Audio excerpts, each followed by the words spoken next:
my past life, the maid Linda secretly brought her entire family to live in the basement of my villa. Whenever night fell and everything was quiet, they would come out to roam around. Several times, I noticed that the fully stocked refrigerator would be empty the next day. There were always potato chip crumbs on the sofa. I thought Linda was sneaking food, so I scolded her a few times but didn't think much of it, until I prepared to immigrate and sell the villa.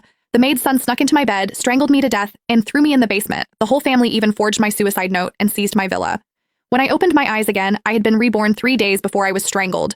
The first thing I did was call the renovation company to seal the basement shut with cement. "Hello, is this the renovation company? Tomorrow." Before I could finish the sentence, I suddenly saw Linda standing in the doorway. I was so startled that my phone fell onto the blanket. Linda had half her face hidden in shadow, her lips curling into a kind smile. "Arwen, it's so late. Who are you calling?" My heart immediately started racing wildly and cold sweat broke out all over me. I forced myself to stay calm and picked up my phone. "The bathroom seems to be leaking a bit. I thought I'd contact a contractor in advance to come take a look tomorrow." "Linda, it's so late and you're still not asleep. Is something wrong?" Linda sighed, her face full of concern. "I heard sounds from your room and thought you were having nightmares again, so I came to check on you. If you're fine, then I'm relieved." My hands clenched the blanket as I forced out a smile. "I'm fine. Go get some rest. I'll call you if I need anything." Watching Linda close the door behind her, I let out a long breath.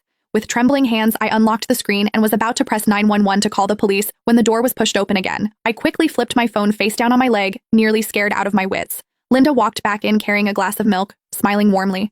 "I heated up some milk for you. It's good for sleep." I quickly shoved my phone under the pillow and reached out to take the glass of milk. "Thank you, Linda. It's too hot. I'll let it cool down a bit before drinking it." Linda didn't leave immediately. She stood by the bed looking me up and down for a long while before finally giving me a reminder. "If it gets cold, it'll upset your stomach. Arwen, don't forget to drink it." The door closed again. I stared at that glass of milk and suddenly abandoned the idea of calling the police. Just throwing them in jail for a few years would be too easy on these parasites. Since I've been given a second chance at life, I'm going to give them a taste of their own medicine. I picked up the glass of milk, walked into the master bathroom, and poured it all into the toilet bit by bit. Then I put the empty glass back on the nightstand, pulled the covers over me, and lay down pretending to sleep.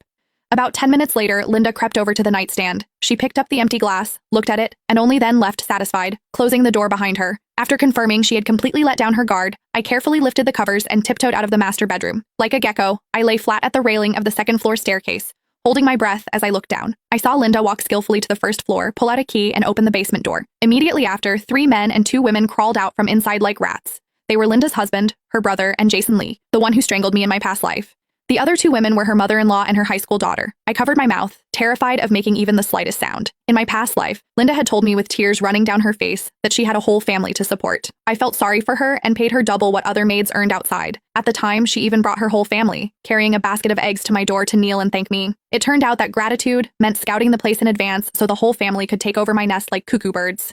Now these parasites were sprawled comfortably on the sofa watching TV.